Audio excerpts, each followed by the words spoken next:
The Subcommittee for Indigenous Peoples of the United States will now come to order. The Subcommittee is meeting today to hear testimony on H.R. 1312, Representative Jared Huffman, Yurok Lands Act of 2019, H.R. 3846, Representative Ben Ray Luján, Safeguard Tribal Objects of Patrimony Act of 2019, H.R. 5153, Representative Rokana, Healthcare Access for Urban Native Veterans Act, and S-216, Senator Maria Cantwell, the Spokane Tribe of Indians of the Spokane Reservation Equitable Compensation Act. Under Committee Rule 4F, any oral opening statements at hearings are limited to the chair and the ranking minority member. This will allow us to hear from our witnesses sooner and help members keep to their schedules. Therefore, I ask unanimous consent that all other members' opening statements be made part of the hearing record if they are submitted to the clerk by 5 p.m. today, or the close of the hearing, whichever comes first. Hearing no objections, so ordered. I also ask unanimous consent that Representative Huffman be allowed to join us on the dais. Hearing no objections, so ordered. With the understanding that we have votes coming up, I'm going to waive my opening statement and submit it to the record.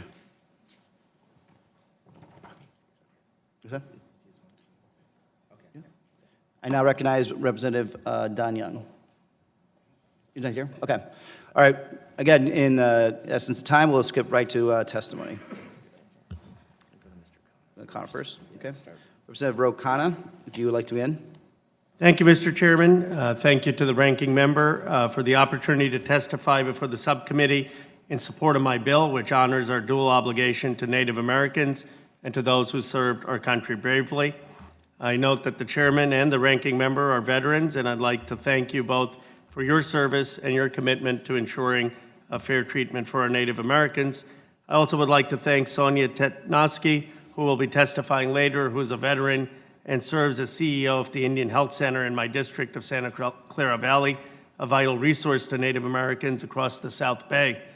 This bipartisan and bicameral Health Care Access for Urban Native Americans Act fixes a glaring omission in the law and brings parity to health care for Native American veterans no matter where they live.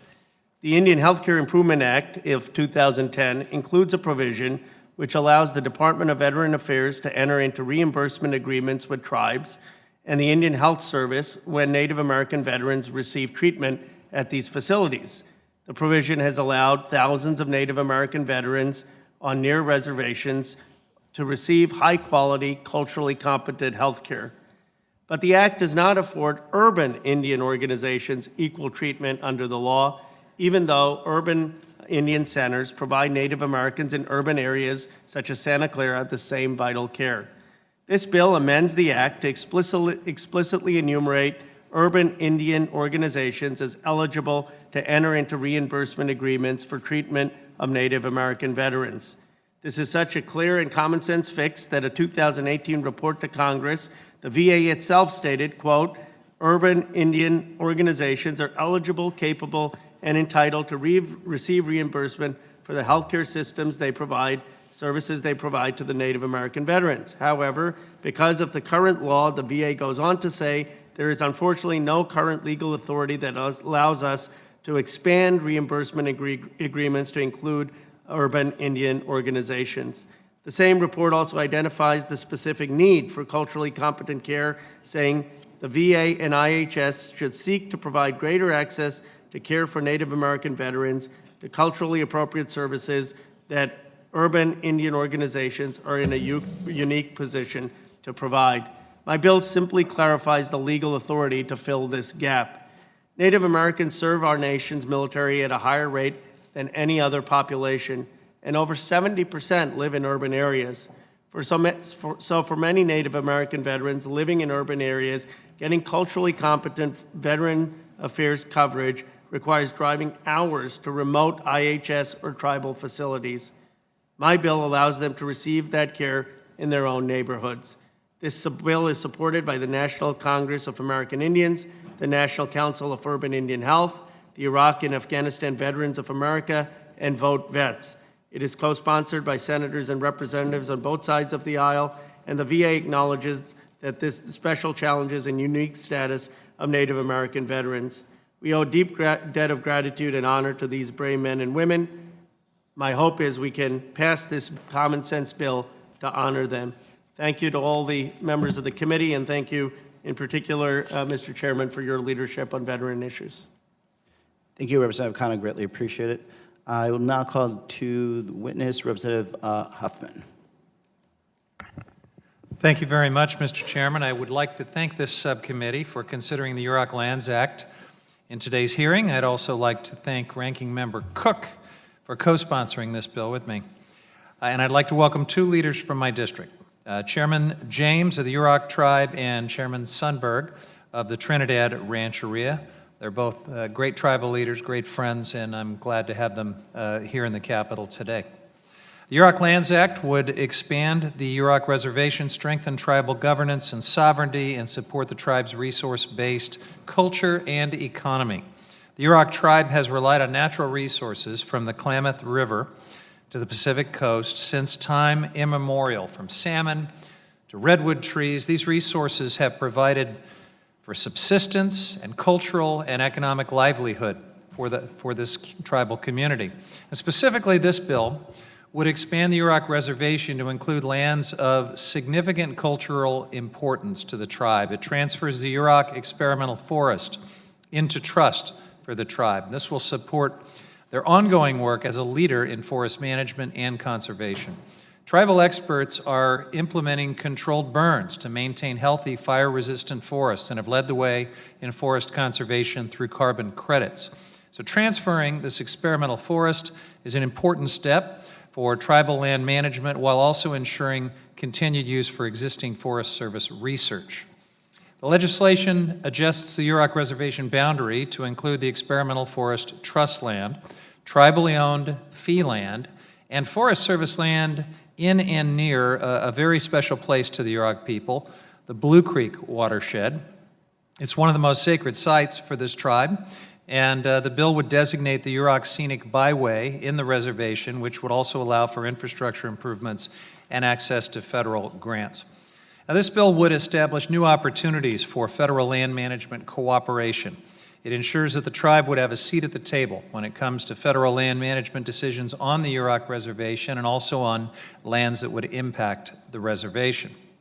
This is critical because this reservation is surrounded by federal land, and most of the Yurok tribe's ancestral territory, which includes Yurok village sites, sacred sites, burial grounds, and important cultural resources, is currently managed by federal land managers. Additionally, the natural resources the tribe depends on, like water, salmon, and forests, are impacted by federal agency decisions. It's important to note that this legislation does not stop other tribes from cooperatively working with federal agencies in a similar way or hinder their participation in the NEPA process under existing authorities. And lastly, I'll just note that this legislation would ratify and confirm the tribe's governing documents to support sovereignty over the reservation. It includes language to preserve the relative rights, privileges, and authority of other tribes, however, in the region. This is a bill that's the product of nearly 20 years of effort by the Yurok tribe, and it includes critical provisions meant to strengthen tribal sovereignty, self-determination, and the local natural resource-based economy. Since this tribe first discussed this bill with me in 2014, I have worked hard to engage with all the surrounding stakeholders, including other tribes. These conversations led to the bill that we have before us today. And that process has included several specific changes that have been made to address concerns regarding joint tribal use areas, also specifying that any new authority under this bill is limited to the Yurok Reservation itself. And we've included a savings clause to explicitly protect other tribal rights. This bill is supported by other nearby tribes, including the Karuk, Redding Rancheria, Elk Valley Rancheria, affiliated tribes of Northwest Indians, and additional stakeholders, including Save the Redwoods League and neighboring landowners Green Diamond Resource Company. Now, I know there's a lot of history between the Yurok and the Trinidad Rancheria, who we'll be hearing from as well. I know that both are Yurok people, along with other rancherias in Northern California, and that can cause some complications when we deal with these issues. But as I have done for the past several years while working on this bill, I am committed to maintaining an open dialogue with both tribes and with other tribes and stakeholders in the area, listening to all of their interests and concerns. And I hope we can continue a healthy, respectful discussion that puts us on a path forward for this long-sought reservation legislation for the Yurok tribe. Thank you, Mr. Chairman, and thanks to our witnesses. I'll yield the balance of my time.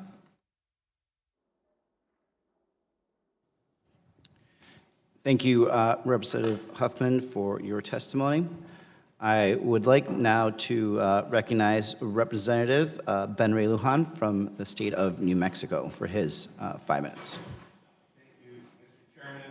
Chairman and Ranking Member Young, it's an honor to be before you today and to the members of the committee. I'm happy to see one of our governors from New Mexico as well with us today, Governor Tim Manchego of Santa Ana Pueblo. And welcome, Governor. It's an honor to be with you today. We're indebted to your diplomacy and your willingness to share knowledge from the attempts to repatriate patrimony from abroad. It's also an honor to be here with one of my colleagues from New Mexico, member of the committee, Congresswoman Deborah Holland. I'm especially pleased to see that the Safeguard Tribal Objects of Patrimony Act of 2019, known as the STOP Act, on today's agenda, which 5 of the 12 subcommittee members have co-sponsored, and I thank each and every one of you for your support.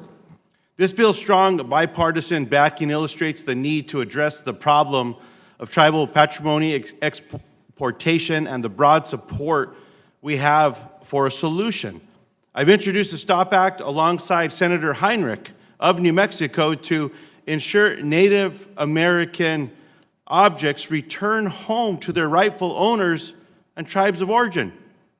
In 2018, the Government Accountability Office identified nearly 1,400 objects for sale in overseas auctions that rightfully belong to federally recognized tribes here in America.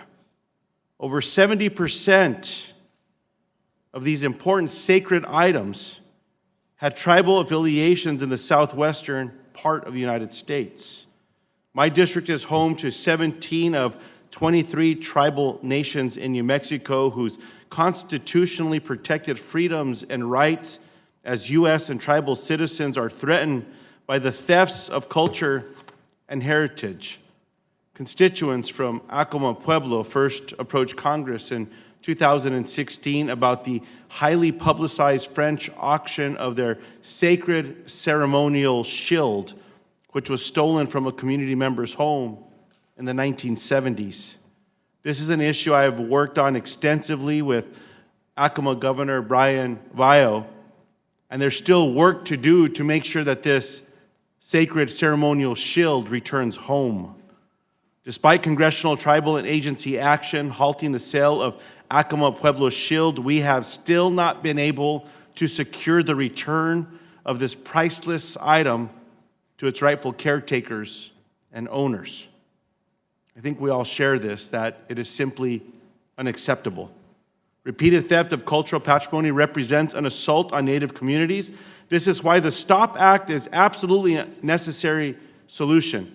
And I'm proud that the STOP Act has garnered endorsements from the National Congress of American Indians, the All Pueblo Council of Governors of New Mexico, the Navajo Nation Office of the President and Vice President, the Native American Rights Fund, the National Association of Tribal Historic Preservation Officers, the National Indian Gaming Association, Midwest Alliance of Sovereign Tribes, United South and Eastern Tribes, Alaska Federation of Natives, Association on American Indian Affairs, and many others, including 37 tribes.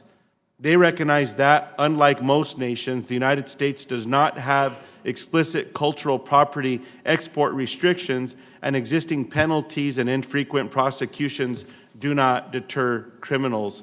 The STOP Act explicitly bans the export of items obtained in violation of NAGPRA and APRA, or the Antiquities Act, increases penalties for the violations, and creates a system of voluntary return.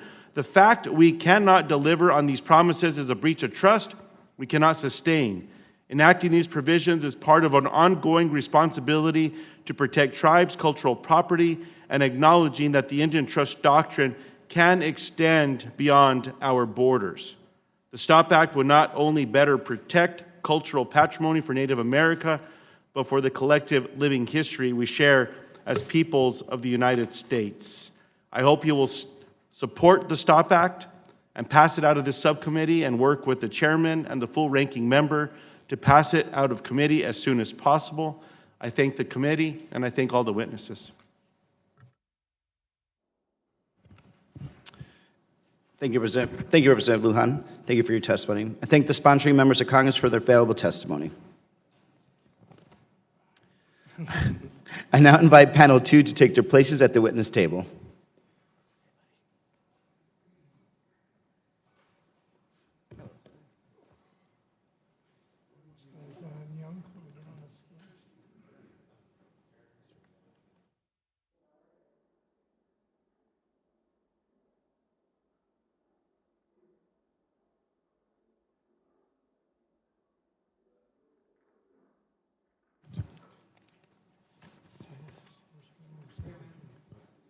As with the first panel, oral statements are limited to 5 minutes, but your entire statement will be part of the hearing record.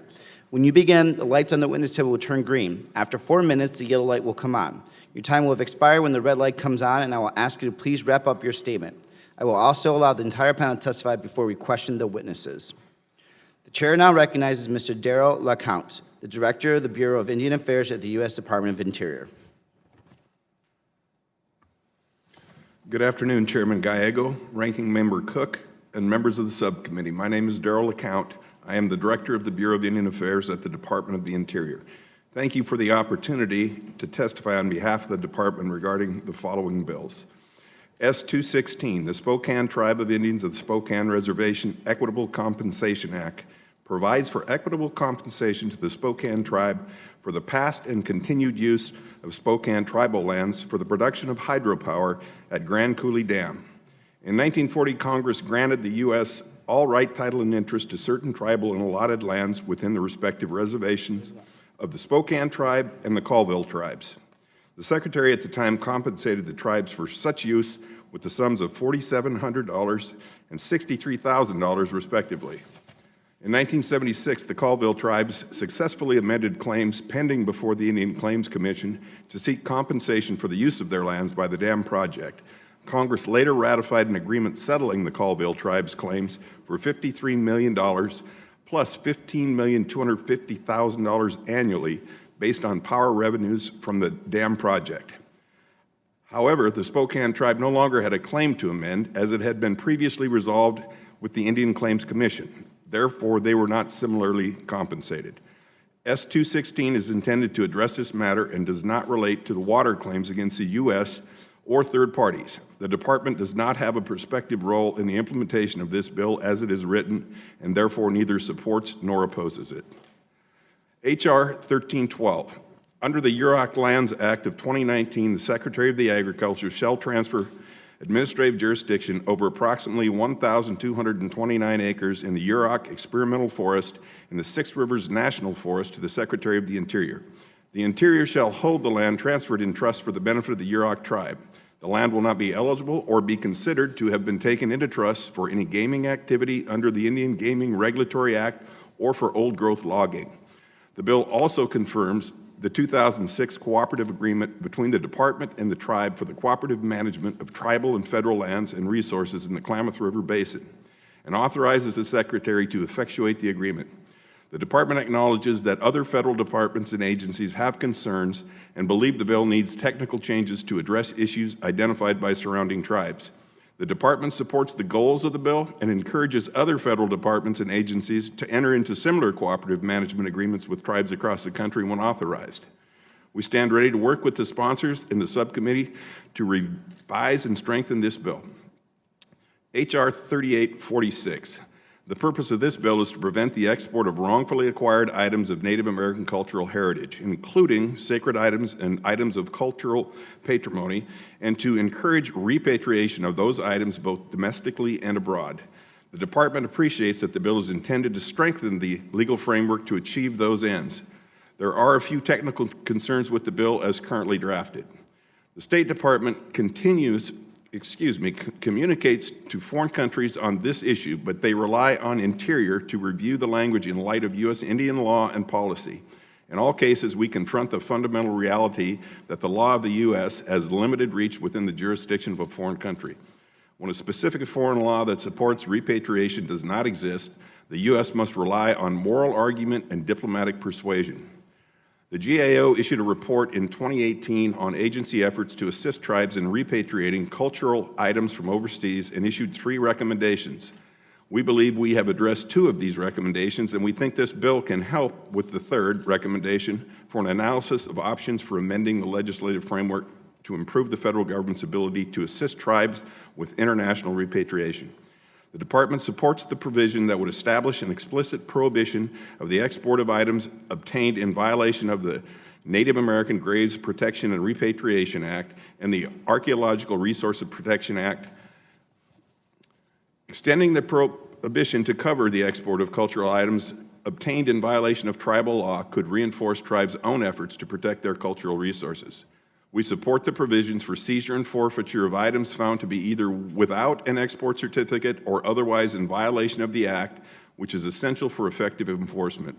The Department has a number of other concerns and suggestions which are discussed further in the submitted written testimony. In conclusion, the Department supports the spirit of H.R. 3846 and looks forward to working with the committee on the important issue of preventing the export of wrongfully acquired items of Native American cultural heritage. Mr. Chairman, thank you for the opportunity to testify today. I'm glad to answer any questions the subcommittee may have.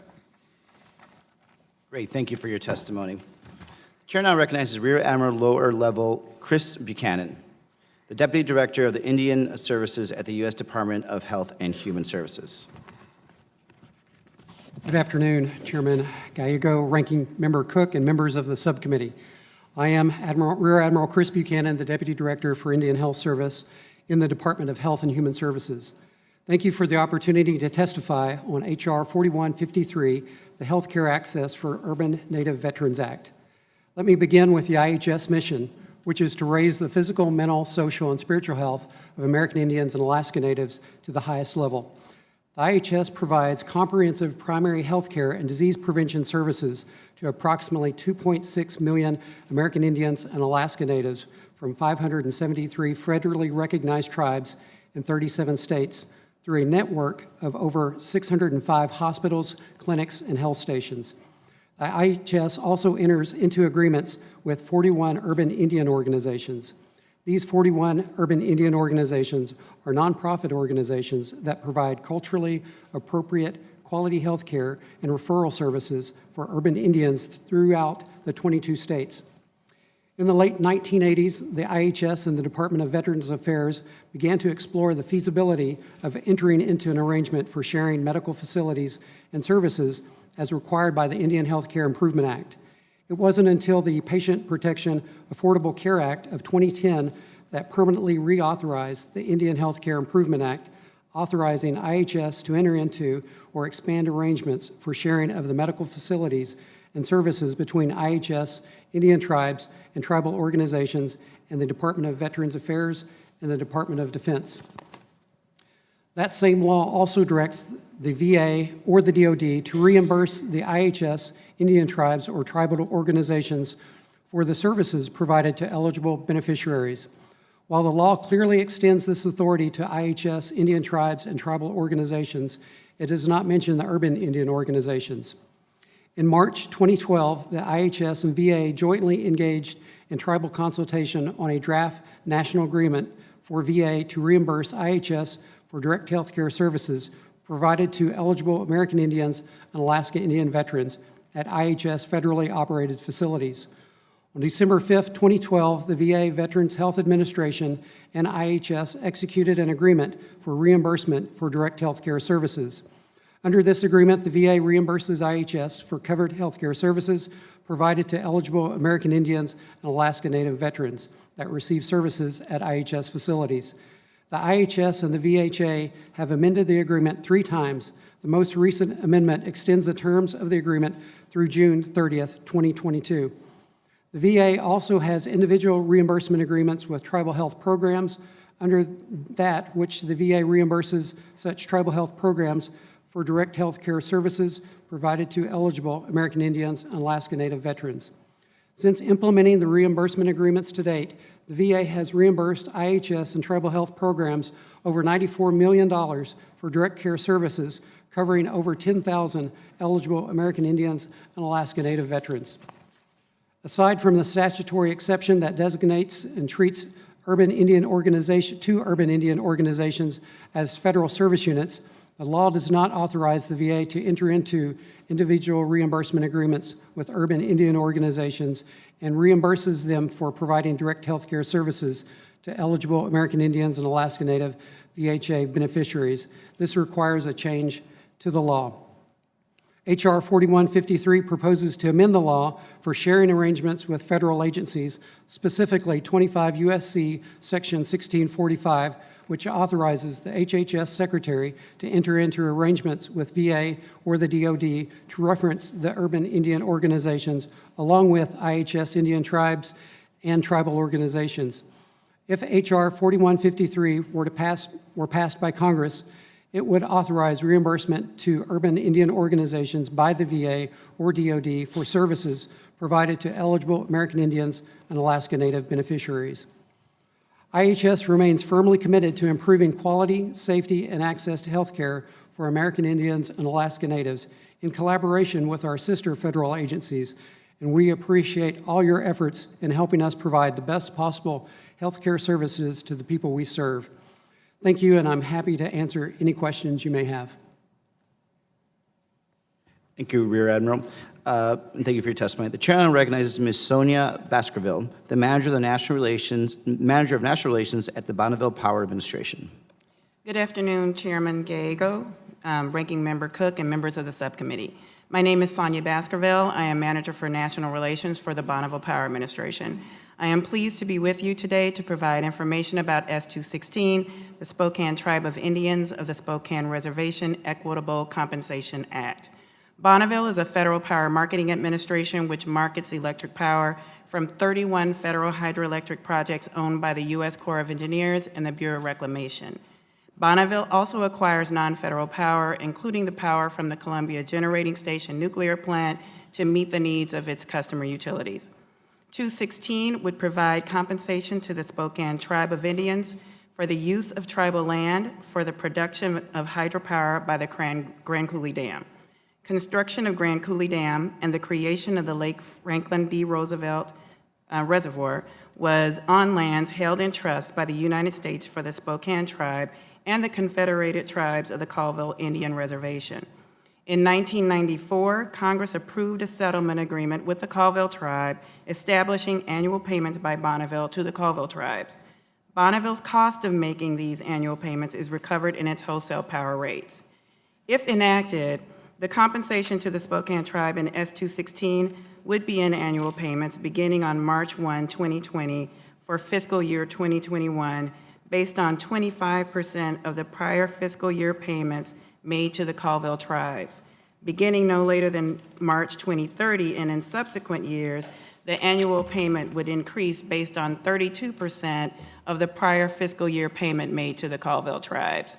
Transaction of the first payment established by 216 would extinguish all monetary claims that the Spokane Tribe has or may have against the United States to a fair share of the annual hydropower revenues generated by the Grand Coulee Dam for past and continued use of land of the Spokane Tribe for the production of hydropower at Grand Coulee Dam. Bonneville is obligated under its own statutes to set its rates to fully recover costs. Its annual cost for the payments established in S216 would be included in Bonneville's costs for the purpose of setting its firm power rates. If enacted, annual payments beginning in 2021 are estimated to be about $6 million.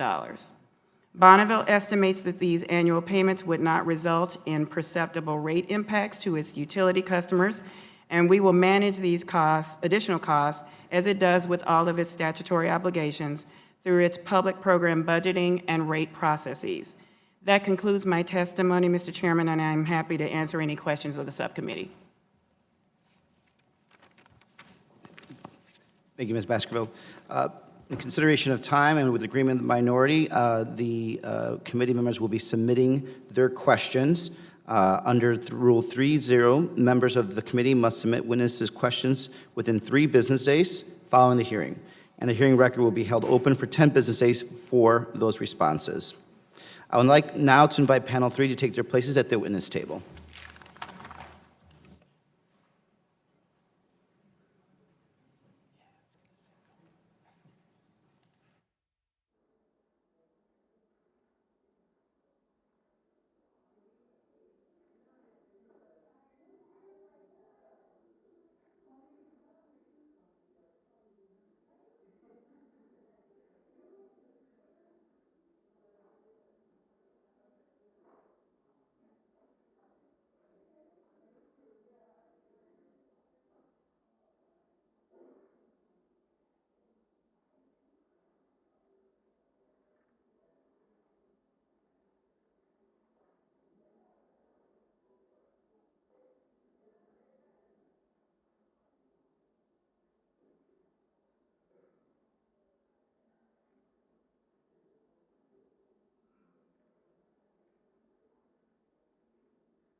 As with previous 2 panels, oral statements are limited to 5 minutes, but your entire statement will be part of the hearing record. When you begin, the lights on the witness table will turn green. After 4 minutes, the yellow light will come on. Your time will have expired when the red light comes on, and I will ask you to please wrap up your statement. I will also allow the entire panel to testify before we question the witnesses. The chair now recognizes the Honorable Joe James, the chairman of the Yurok tribe.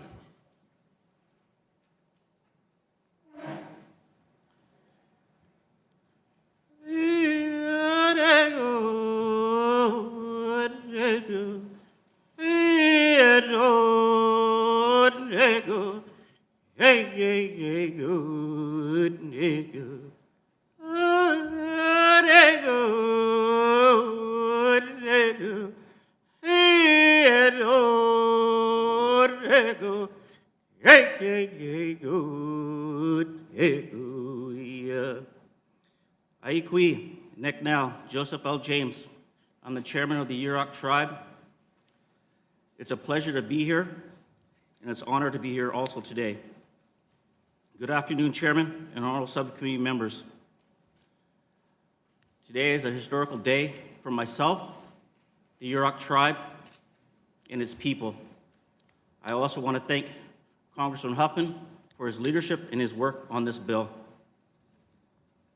I come from the village of Shregon, located on the Klamath River. We are the largest tribe in the state of California, with 6,200 tribal citizens.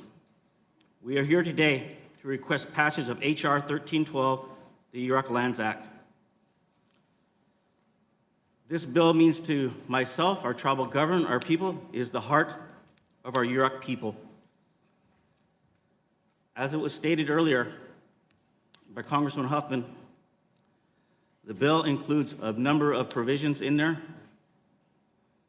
The provisions are a direct result from the 1988 Hoopa Yurok Settlement Act. The Yurok tribe, as part of that act, received only 5,000 acres, as our brother up the river, Hoopa tribe, received 90,000 acres. We received little land, we received no infrastructure, water, land, equipment, and no money to help provide day-to-day operations of our people on the reservation. We have been working on this bill for over 20 years. Within the last 5 years, we've been working with Congressman Huffman. This bill was at a much larger scale for what it is here today. But I believe in this bill, and I support this bill. We have come to great compromise. We worked with our neighbors, we worked with our tribes, we worked with our federal agencies, we worked with our state agencies, we worked with our counties to come today with this bill that's here today. From the heart and love of my people, I support this bill and I stand behind this bill.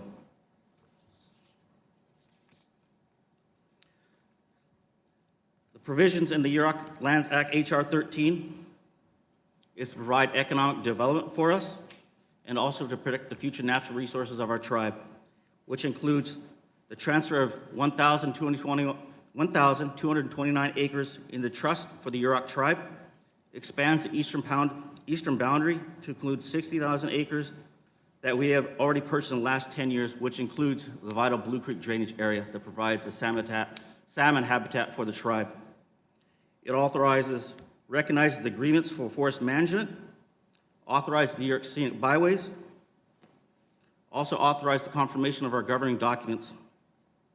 More importantly, through the last 20 years, in the compromise, in the good faith effort that we have come to the table to work with our brothers and sisters within our area, we've also put a saving clause in there. Nothing impacts the rights of any other tribe, and there is no delegation of federal authority to the Yurok tribe.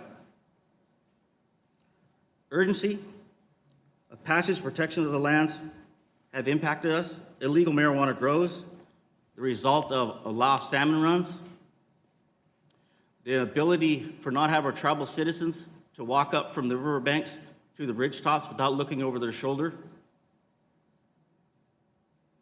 Our lands are key to the Yurok tribe's future, and this bill is a result of hard work and compromise with our neighbors that will help build a stronger future. The Yurok tribe is committed to work for this matter, no matter how long it takes. Once this bill is approved, we will continue to walk, pray, traditional gather, and hold traditional ceremonies with our brothers and sisters of other tribes. On behalf of myself, the Yurok tribal government, and our 6,200 tribal citizens, we thank the subcommittee for holding this hearing on our lands bill. I'll be happy to answer any questions regarding this bill. Thank you. Waksa. Thank you, Chairman James. Thank you for your testimony. The chair now recognizes the Honorable Timothy Manchengo, the governor of the Pueblo of Santa Ana. Good afternoon, Chairman, members of the committee.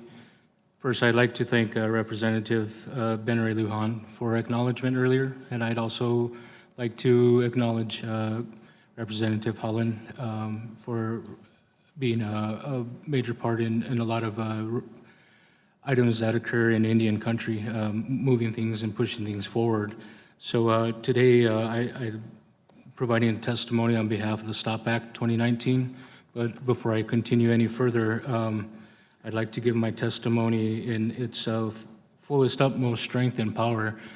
So, gentlemen, ladies, näemme koisin kutte soakimis shakoya kimiko hamako tstiosina sipe eu paikem sirjanisha amishutona hanosit tanya kashrats asish Kohotsatu hewak tänjätske, että hotitiimalta ehkuja, että majani kuupist dios rei taapuht, eu haveessa säännätske, antiikin kun tiusena naakas kuin sinne, kun hatsomaikti, haveetsi kuuhkiakti, että tiimi häjätiaks kuaa kiava, häjätiakti titissä meo, tiaan se, kuaa häs kuaa kiava, ne kuaa häjätiaks saiva jukia tiitte, hawe tsi kuwa cha tuke ki kukume tikino hawe tsaasti tsana he me tsi uhetstan tikino tsama he me tsi skaivian tikino tsi he me skokitse ko hemma ko tsi tuomasi kairtsena homerika tsi tsi häjätiak skaivaamatstan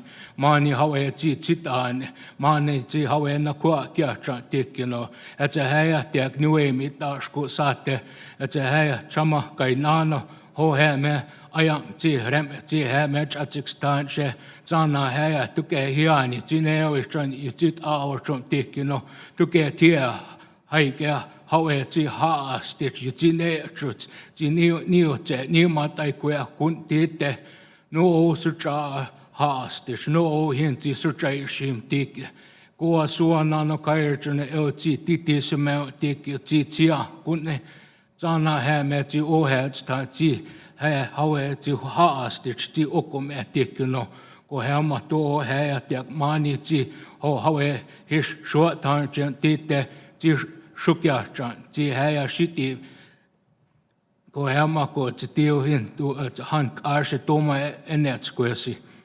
Thank you. So in regards to the STOP Act, Basically, that testimony in my language allows me to be one of the professional consultants to help identify the difference between cultural items of patrimony and art and commercial production.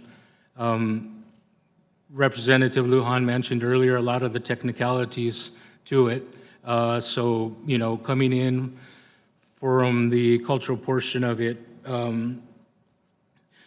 basically the STOP Act will only enhance laws that are already in place, regulations, NAGPRA, ARPA, the Antiquities Act, and it also helps strengthen the exportation of items that should never be allowed to leave sacred native lands. There's a difference between art and commercial production and items of cultural patrimony. Items of cultural patrimony are solely intended and created for a purpose and a meaning and a particular representation. The STOP Act also, and I know there's a big thought and concept that it's going to affect the sales and the selling of artwork, which is not the case. And in order for government and in order for this act to be efficient, it's recommended and suggested to not only build relationships, but reach out to the tribes. There are people within certain allowable contexts and manner in the English language that we can provide consultation, we can address, and I help you identify how we go about labeling what items are under cultural items of patrimony. You know, and for the Pueblo of Santa Ana, we've been down that road. We haven't publicized, but we have embarked in, you know, repatriation of ancestral remains. We do have war shields that are in museums that we haven't made aware to the public of their location and where they're at, but Santa Ana has been there. We've had that experience. So I thank you for listening to me and taking the time to hear me.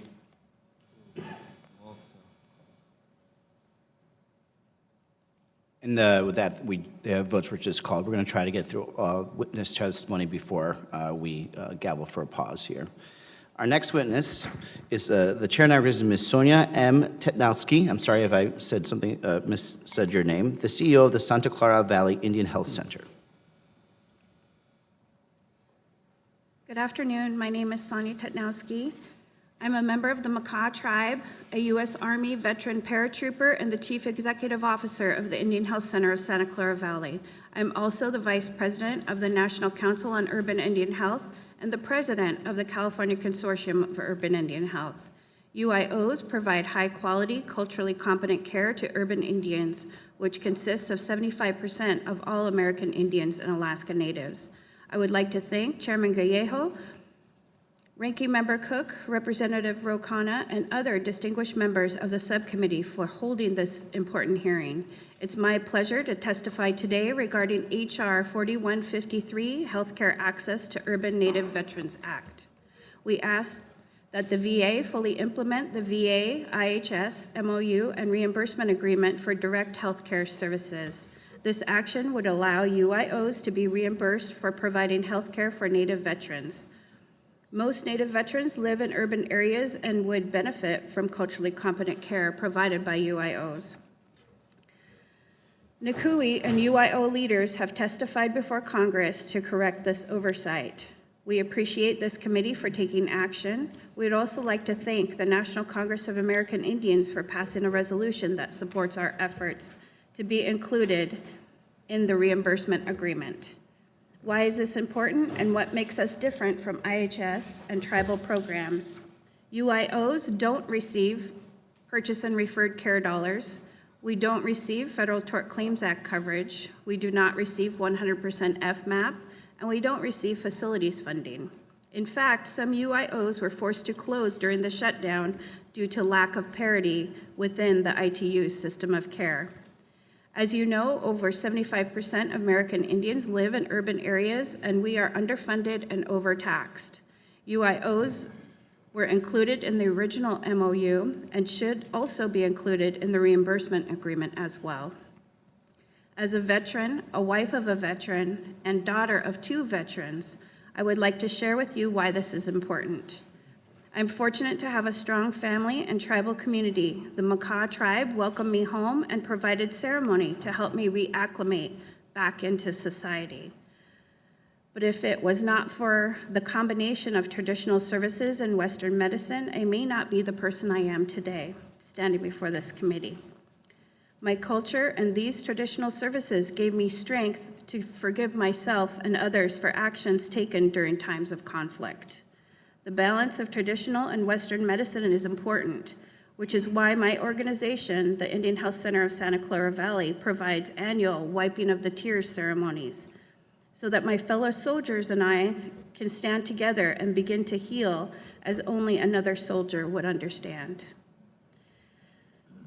For many urban Indians, the UIOs are the only place where they can receive cultural and traditional services. So our partnership with the VA and the IHS will only increase our ability to wrap our soldiers in culturally competent care. So please help us to close this circle. In turn, NCUI strongly recommends, pursuant to Section 405C of the Indian Healthcare Improvement Act, that the VA-IHS MOU include reimbursement for care provided by the UIOs. I would like to present you with this medicine, which consists of an abalone shell, cedar, sweetgrass, and sage, to remind you what traditional medicine has done for me and for my fellow soldiers. Our traditions keep us grounded and provide that support needed to heal the invisible wounds that we all have from serving and protecting this country and all that it stands for. So with that, I ask you to support my work and the work of all urban Indian programs to bring support for the healing of our community. Thank you for holding these hearings today and for the committee's support of urban Indian healthcare issues and HR 4153. Thank you again for this opportunity to speak. Thank you, Ms. Tetnowski. So, should we recess here? I think maybe we can, in 9 minutes. By the time we go. Okay, so we have 9 minutes left to vote. Takes us about 9 minutes to get over there. So For me. it takes him, no, it doesn't, 15 minutes. I'll challenge him to a little foot race. And so we'll recess subject to the call of the chair, and we appreciate your understanding and patience, and the committee staff will be in touch with you as to when we'll reconvene. But there's 2 votes, and once we finish that, we'll come back. Thank you. Thank you very much. I'm beating you over there today.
Thank you again for your patience.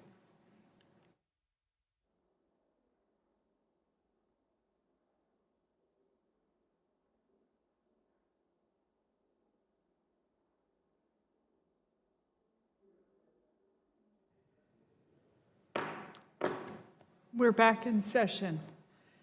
Thank you so much for your patience. The chair now recognizes the Honorable Carol Evans, Chairwoman of the Spokane Tribe of Indians. You have 5 minutes, Chairwoman. Hesta halt, Petsia.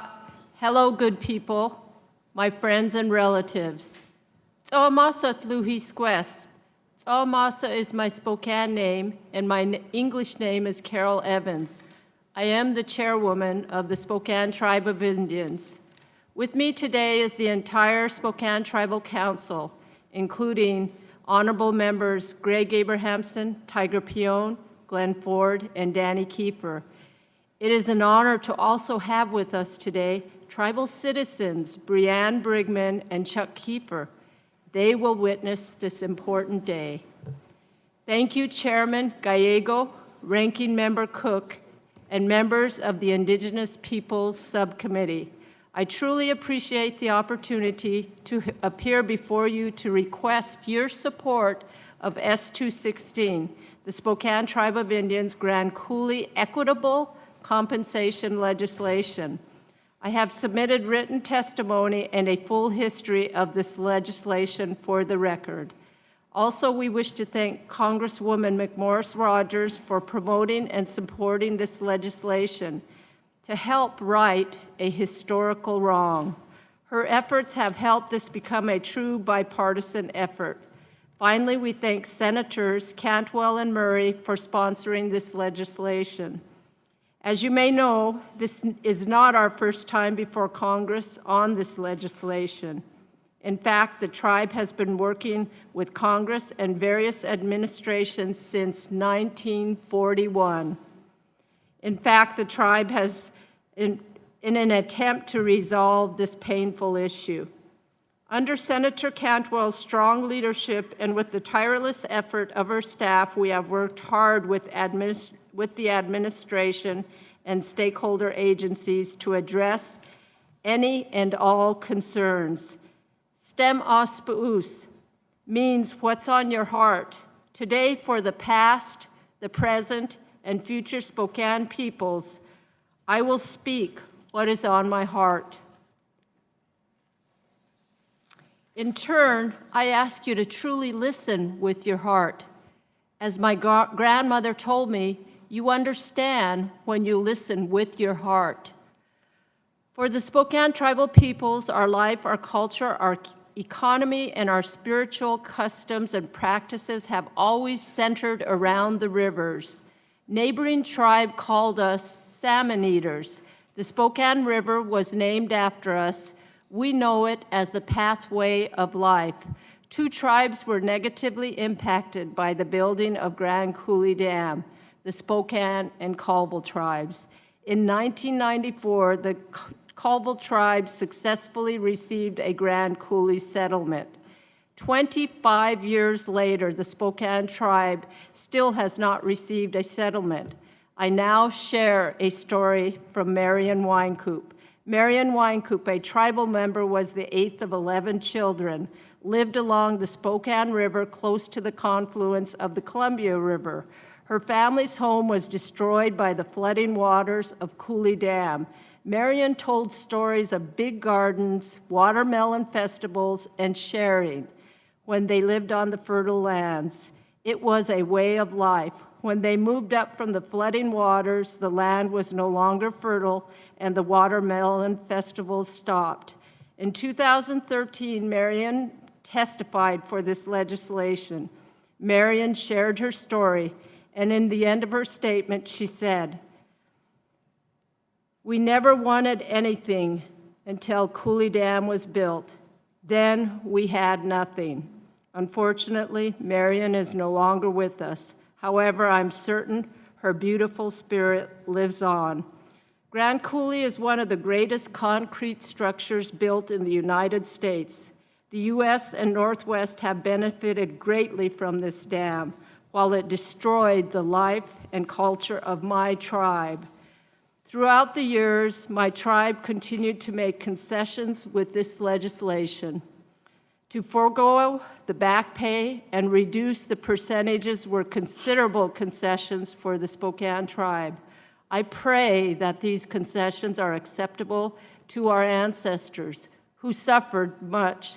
So today, I come before you respectfully and honorably request that you support this legislation and truly right a historical wrong, for it is the right thing to do. I thank you for listening, and may our Creator bless each and every one of you. She uhoy, that is all I have to say. Lem lem, thank you. Thank you very much, Chairwoman. The chair now recognizes the Honorable Garth Sundberg Sr., Chairman of the Trinidad Rancheria. You have 5 minutes, Chairman. Good afternoon. My name is Garth Sundberg Sr. I'm the chairman of Trinidad Rancheria. I want to begin by thanking the committee for the opportunity to present testimony on behalf of Trinidad Rancheria. My oral testimony supplements the written testimony we are submitting for the record. We are a tribe of historic Yurok origin. We are descendants from the Yurok people. Trinidad Rancheria is a federally recognized tribe. The federal government officially recognized Trinidad Rancheria in 1917, over 102 years ago. I am here today to talk about the concerns about Yurok Lands Bill H.R. 1312 and why we oppose the bill in its current form. The bill represents significant threats to our future of the Trinidad Rancheria and our culture. H.R. 13 fails to recognize and protect Trinidad Rancheria and other tribes of historic Yurok origin. The bill would ratify the Yurok tribe's government documents and its claim to all the lands within Yurok ancestral territory and within the territory of the Yurok tribe under their jurisdiction. The Yurok tribe is not the same as the Yurok people, historic people. The Yurok ancestral territory is shared by four tribes of historic Yurok people and does not belong to the Yurok tribe. There are also other tribes in the area with the same overlapping ancestral territory. If Congress approves the Yurok tribe's government documents, it would deny our tribe our ancestral territory, approve the Yurok tribe's wrongful claim that all of this shared territory is theirs alone. This is wrong and it is dangerous. I am a Yurok. I grew up on the Klamath River. This is my home. We cannot be denied our heritage and our culture. We have submitted a letter to Congressman Huffman signed by 7 tribes, including us, opposing the bill because it would grant the Yurok tribe alone important new rights affected shared ancestral territory, but would disregard the our other affected tribes. This bill would leave out the Trinidad Rancheria, Big Lagoon Rancheria, Resagini Rancheria, historical Yurok tribes, and exclude tribes that are traditionally and culturally tied to the same sacred land.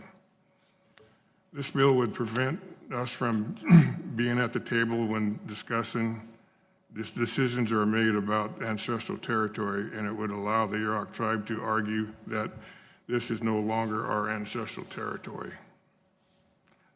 This bill would require federal agencies to enter into a cooperative agreement with only the Yurok tribe to manage resources and lands within the shared ancestral territory, but does not grant any rights to the other tribes who share this territory. The Yurok tribe has asked other tribes to support their legislation, but failed to disclose the effects their support would have on the tribes in the area. Many of these tribes will be withdrawing their support when they understand the opposition of the affected tribes. Under federal law, each federal recognized tribe has equal standing with the United States. In 1994, Congress amended Section 16 of the Indian Reorganization Act to make clear that each tribe stands equal under federal law. This bill conflicts with the basic rule because it would grant rights regarding shared ancestral territory only to the Yurok tribe. Previously, we submitted a joint letter signed by 6 tribes and proposed changes to the bill addressing our concerns to make it a fair to all affected tribes. We received no response from the sponsor of the bill. We oppose H.R. 1312 in its current form, but we remain committed to discuss how it could be amended to protect and confirm the rights of all the tribes affected by the bill. We respectfully ask the committee to hold off taking action on the bill until the bill has been amended to address the concerns of the neighboring tribes. Thank you very much. Thank you, Chairman. I thank all the witnesses for your testimony, for your patience, and reminding the members that Committee Rule 3D imposes a 5-minute limit on questions. The chairman will now recognize members for any questions they may wish to ask the witnesses. And Mr. Huffman, I will recognize you for 5 minutes. Well, thank you, Madam Chair, and again, welcome to the 2 tribal leaders from my district who I'm honored to have here in Washington today. Chairman Sundberg, appreciated your comments. I just want to be very clear on one part of it, though. I understand that you sent a letter last year of opposition. I don't think there's been any period over the last few years where more than a few months passed where we didn't continue to at least have conversations, though, about that bill, and I hope you would agree that while there wasn't a written response, we've continued to have conversations. We've never stopped, really, and each time I either made changes to the bill or most recently, in response to your most recent letter, I said that I would take those concerns and discuss them with the Yurok. I was unable to get agreement from the Yurok to make additional changes, but I didn't want to leave the impression that there was no response from me to that letter, because I think that's a little bit unfair. But I wasn't, you're right, I wasn't able to get the Yurok to make additional changes, though we continue to have a dialogue, and I hope we can continue, even going forward now, to have that dialogue. Chairman James, I would like to ask you to speak a little more about how this bill would improve the Yurok economy and protect the tribe's natural resources.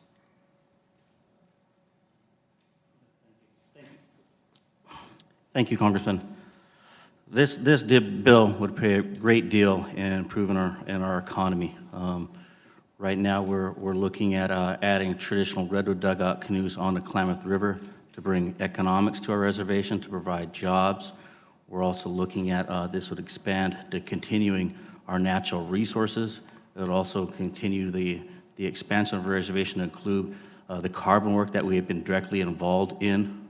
And so along that, we're able to be able to include and protect our cultural resources. We have a number of issues on the reservation where there is a lack of jurisdiction. With the authority of this bill, it'll empower us, provide that jurisdiction for our people. We have illegal marijuana activity on our reservation. With this bill, we'll be able to address that, protect that, and improve the daily lives of our Yurok people as we move forward.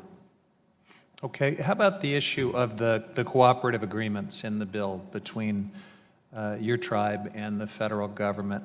Well, the cooperative agreement, it comes back from a 2002 fish kill. There was approximately over 75 salmon that died on the Klamath River. The Yurok tribe sued the federal government. We didn't ask for no funding. We didn't ask for no money. What we asked is for a cooperative agreement with the Department of Interior. It's important for us to move forward with that so we continue to protect the natural resources of our river, the Blue Creek. That will strengthen the relationship between the Department of Interior and also the Yurok tribe in co-managing our reservation. And again, this bill is only restricted to the reservation that's proposed in the bill. So there are some existing authorities that would allow the Department of Interior to have those kind of cooperative agreements. Why do you think it's important to have a specific provision in the bill requiring that? For us, and this is a bill from Yurok's perspective, this is Yurok's views. We are surrounded by federal agencies. We have a great working relationship with them. The Forest Service, the Red National Park, the California State Park. We have always ongoing MOA, MOUs. It's important for us to be leaders as stewards of the land, to be at the table with our people. This is a good thing for not just for the Yurok tribe, but this is a good thing for other tribes in Indian country across the country. So it's vital and key that we are there at the table to address those issues and work through them in good faith with them. Thank you. Now, it's my understanding that there have been some historical concerns about inadvertent inequities that were the product of the original Hoopa-Yurok Settlement Act. How does this legislation address or resolve some of those historic inequities? This Yurok Lands Act is exactly what you said from the 1988 Hoopa-Yurok Settlement Act. During the passing of that, it split the two tribes, the two reservations apart. We were trying to move forward, being as a 95% grant-funded tribe, trying to move forward with one hand tied behind our back and service. You got a lot less land, right? What's that? You got less land. We've got less land. We got no electricity. We got no infrastructure. We have building our reservation since the split of the Hoopa-Yurok through grants that we received from the federal government. A couple years ago, we just got electricity on our upper part of the reservation. Jack Norton Elementary School, a kid that's K through 8, was running on generators up till 2 years ago. Now we have electricity. We still have no electricity on our upper reservation off the main line. And again, these are grants that we receive from the USDA as we move forward. So our people have struggled to get to that point since the split of the Hoopa-Yurok Settlement Act, and this is the basis of that. This will bring us whole in full circle with our people and with Congress. Okay. Thank you, Madam Chair. Thank you, Mr. Huffman. The chair will recognize Ranking Member Cook for 5 minutes. Well, I want to thank.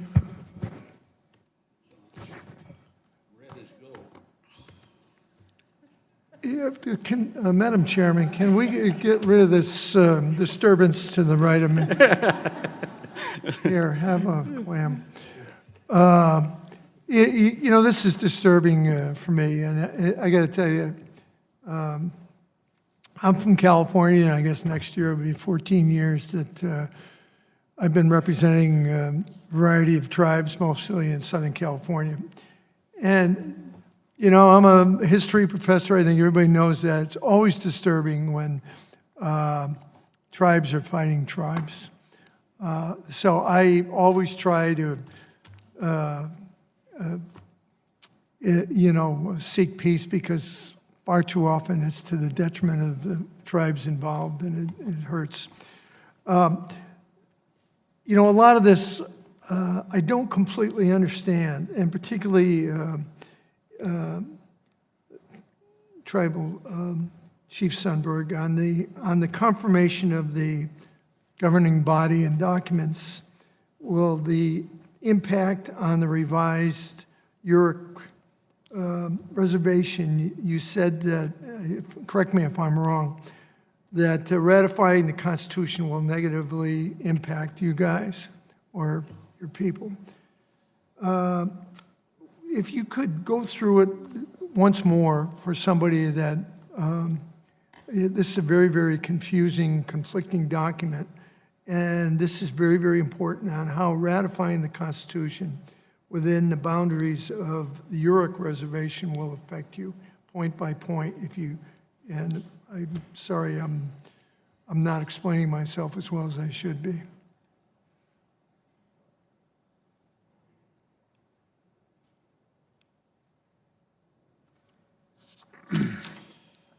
Well,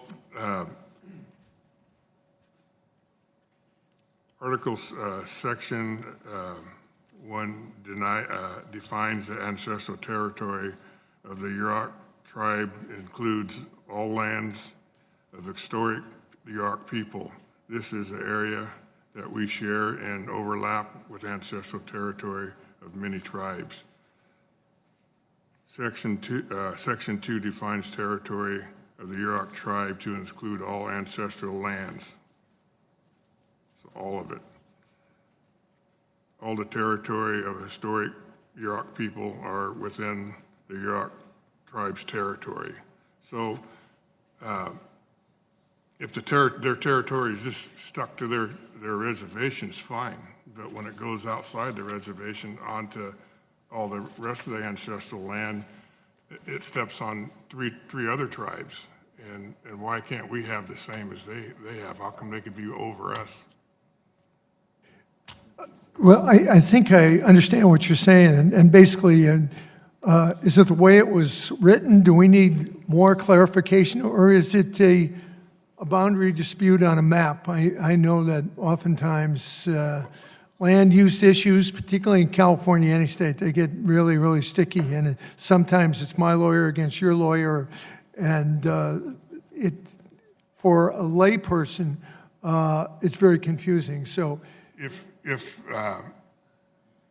this Huffman's bill was just about the land on the reservation, we have no problem with it. But when it goes off the reservation, but your main source of contention in his bill is? the ancestral territory off the reservation. It should be shared. It shouldn't be one. Can I ask the author of the bill to respond to that? Love to. Ratifying the government documents, it shouldn't be ratified that way. So it needs to be shared, everything off the reservation. You know, just like the Hoopa Settlement Act, you know, they had their documents, their constitution ratified, but it stayed inside the reservation, the Hoopa reservation. So before I run out of time, I was going to yield to the author. I thank the gentleman. Please respond, and you can have more time. Thank you, and thank the chair. This is a complex and technical issue. It is true that the Constitution of the Yurok tribe does make reference to an area of ancestral territory that is broader than the lines of their reservation would be. And I think the concern that Chairman Sundberg is raising is that if Congress were to somehow ratify that Constitution, that it might give some legal effect to that broader claim of ancestral territory that would then be used against Trinidad and maybe other tribes that also claim that an interest in that ancestral area. It's a fair concern, but that is why we added a very specific savings clause to the bill to make it clear that there would be no additional legal rights relative to any other tribe created by anything in the bill. So I thought that had taken away any possibility of this being used against neighboring tribes, you know, to gain some kind of a legal advantage. Now, would we need even stronger language to underscore that particular issue, we've talked about this. The central part of this argument. We've talked about this, Congressman Cook, and I think we've reached a point of disagreement. I think the Yurok feel that the savings clause is very clear and ought to dispel the concern, and I think that the Trinidad feel like there still might be some way in which a congressional act that ratifies the Constitution could come back to haunt them in ways that maybe we can't even anticipate. So we're sort of at a bit of an impasse on that, but these tribes are neighbors and you know, often allies in other things, and we're continuing to have that conversation. You know, right now they're already opposing our fee to trust on our harbor property down there right now. So they're down there right now already opposing everything we do. So that's why we're concerned about all this ancestral territory off the reservation, because if it does that, then they're starting to want to take our economic development business away from us too. You know, we can't grow if they ratify that. Yeah, I'm going to yield back, and I know the gentleman on the right and everybody's real. I just would, if we could get clarifying language, if that could solve it. Obviously, my premise here is I hate to have tribe fighting, Madam Chair. Thank you, Mr. Cook. And I will recognize myself for 5 minutes. Thank you. And this question is for Governor Manchego. Your testimony mentions an important point on a tribe's right to refrain from disclosing sensitive cultural information to members of the public.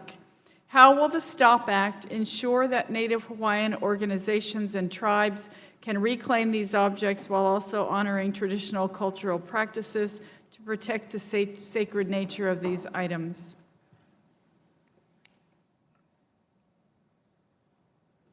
So right now, I think the process would be more just like on a voluntary return basis. But what the STOP Act will do, it'll enhance and strengthen the current laws that are already in place, but then it will also create a barrier of exportation. So we'll be able to stop it at our borders.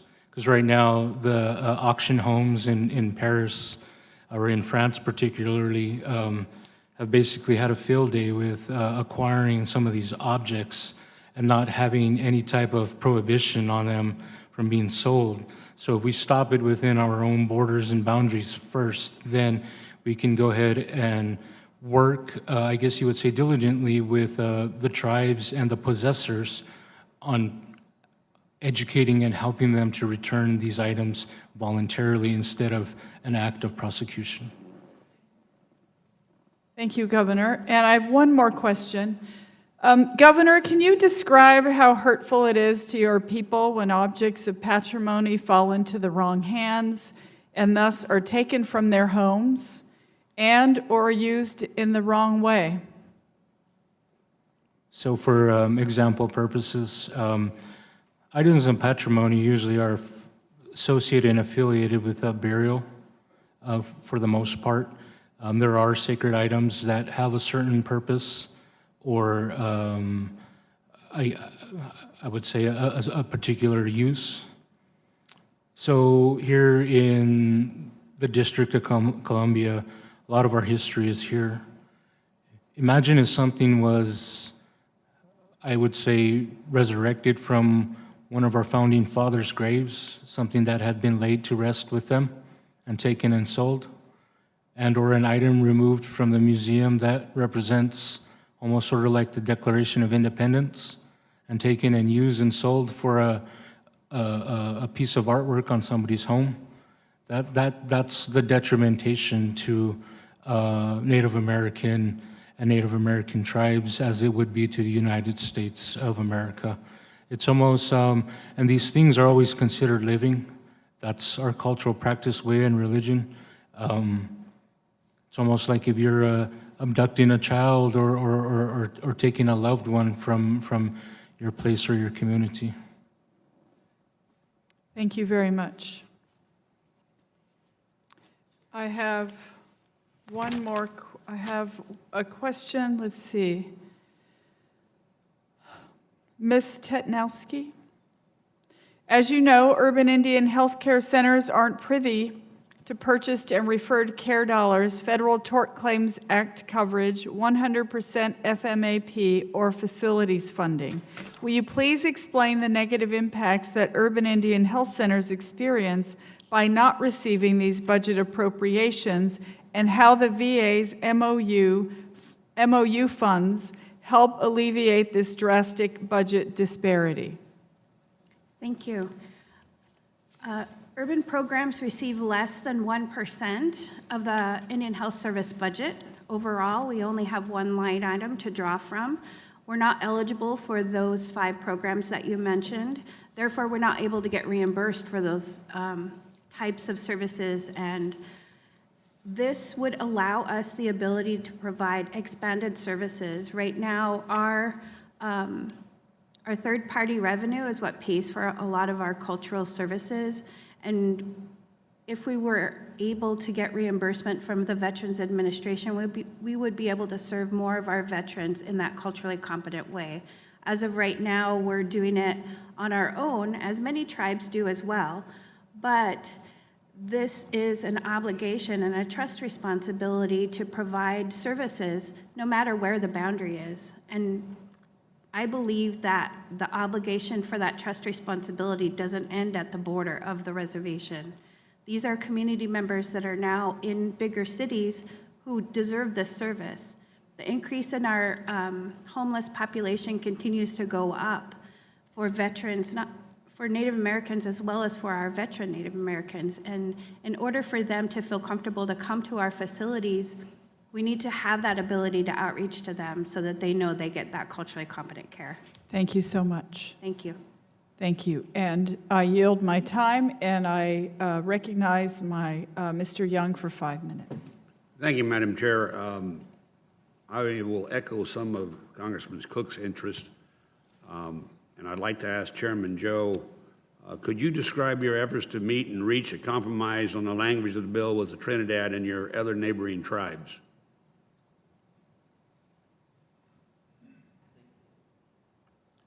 Can you repeat that question, please, Mr. Congressman? Okay, no, don't take that time off me. Can you describe your efforts to meet and reach a compromise with Trinidad and other neighboring tribes on this issue of ancestral lands? Okay. Thank you for your question, Congressman. We have been working on this bill for over 20 years. Within the last 5 years, Have you been reaching out? Absolutely. We have been reaching out to our neighbors, to our tribes. We have met government-to-government meetings. I've met Chairman Sundberg, was it last year, regarding the seeing how we can come to a compromise. We even also talked about an MOU, MOA, regarding our shared interest. The Yurok tribe has, since this started, always been working in good faith, and we're going to continue to work in good faith. Well, the ranchero, the Trinidad ranchero, is concerned yet that you give you superior rights to the lands and cultural sites located to the ranchero, which is not on your reservation. Is that correct? It's in our ancestral territory. Their ancestral rights too. Absolutely. I want to also clarify, it is against the tribal government's law to not allow somebody to their cultural resources, their prayer areas, their gathering. We don't do that as a tribal government. We allow our tribal members as individuals. We also allow our other neighbors, access. Let me interrupt now. I'm going to say this. What guarantees in this bill gives the other tribes, including the Trinidad ranchero, the same rights they've had in the past if we pass it the way it is? They just don't agree with you on that. Why can't we amend it, is what I'm saying. And I think, Congressman, we put the hard work in, and that's the clause that's in Section 8 and Section 9 that states this only confirmed document is only to the restricted area of the reservation within the bill. This doesn't go outside of our ancestral territory. That's not what's in the bill. If there's other discussions that we need to have outside of that bill, that's another discussion. But we've always been coming in a good way and looking to work with our partners. We dance, we pray together, we gather together. Nothing in this bill is going to stop us from working together as governments, but Chairman Sundberg, what can we do to solve this problem? I don't like to see two of you fighting here. Well, I just went through that with Mr. Huffman, with two of my tribes. the problem with the He bill, took one side, and I took the side that was legitimate. And, I even gave him some caribou jerky that he was trying to protect. He probably ate it. Was it a little oily? Was it a little oily? Yeah, good. you know, I had a meeting with the chairman, and it went nowhere. And you know, they claimed all the ancestral territory because they're even down there. Like I say, they're on our fiat trust down there. They're hassling us on that, trying to get it so we can't have our land in trust down there. So economically, it hurts us because it costs us a lot of money. We're a small tribe, but the problem of the bill is when you ratify the definition of ancestral territory land, the Yurok tribe, if it's in their constitution that they ratify it, it is a problem for us because then it gives them the power over the ancestral territory all over the place. And I don't have a problem with Congressman Huffman's bill as far as the land and trust for them, as long as everything stays on the reservation. But they're coming on off the reservation. And Mr. Huffman, and for Joe, I'll tell you one thing, you ought to work this out. You see, it can't work out. You've got the upper hand right now, but you're not right. If it's off the reservation, you have to consider the other tribes and make sure that you say you don't do it, won't do it. But this is a reason, I don't know why you're fighting so hard to say, okay, guarantee it that they have a right to ancestral and cultural lands off the reservation, not on the reservation. And I will argue this, so you know that. And I think you ought to really consider the fact this should be solved jointly for both of them. You're a good lawyer. You were before. I don't know how good you were, but you're a lawyer. Would the gentleman yield for a moment? Gladly. I hope that the gentleman is inspired by my efforts to bridge and make peace between my two tribes, and maybe the Gwich'in and the Inupiat would benefit I lost, from... and you have a chance to do what's right. Let's get them together. I yield back. Thank you, Mr. Young. And I thank you all so much for your patience and for being here today. With respect to Mr. Huffman's bill, what I can promise is that I will diligently go through the record and read the bill and educate myself more on the situation. And of course, we just thank you for being here today. So,